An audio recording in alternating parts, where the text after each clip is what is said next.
Hi everyone. I hope everybody's doing well today.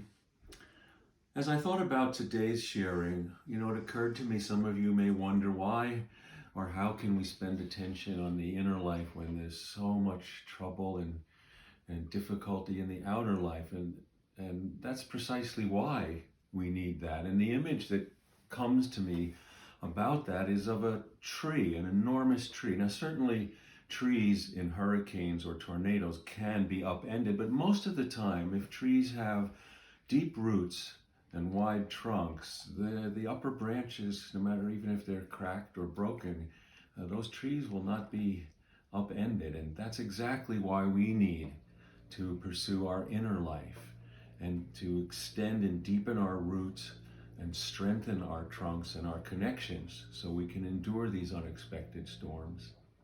So in light of that, I want to share a very, very short story, talk about it a little bit, and then share it again for today's uh, sharing here. This is from my book of stories, As Far as the Heart Can See.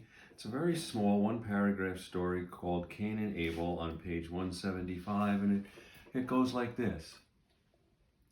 They secretly wanted the whole world, but falling as we must, they found themselves each with one berry in their weaker hand. The more stubborn of the two could not let go of his dream, and the berry seemed so small compared to all he wanted. The gap made him bitter.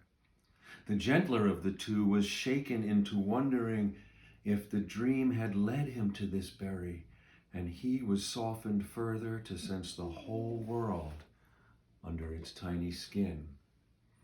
Now you may recognize those two voices. I do. We all carry them inside ourselves, One voice is, after all the work I've done, after all I've sacrificed, is this it? One stinking berry? Where do I file a grievance? Who do I put the complaint into? And there's the other side of us that is tender and opened by great love and great suffering that goes, oh my God, I had no idea.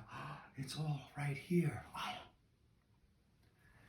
And one of the things in that conversation that goes on in us all the time is that I've learned is that as soon as I count or compare, I'm no longer present. You can't be present and count and compare.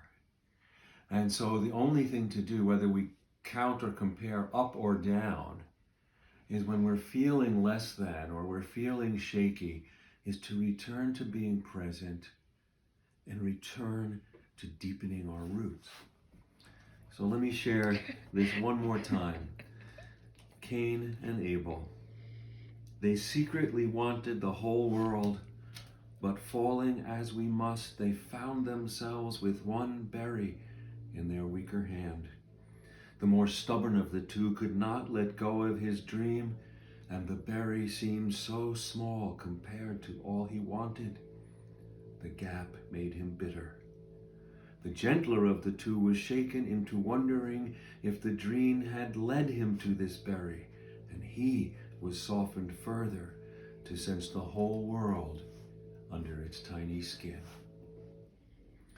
So I hope you have a good day today, and maybe you can get out into the light, and we'll see you soon. You do like that one.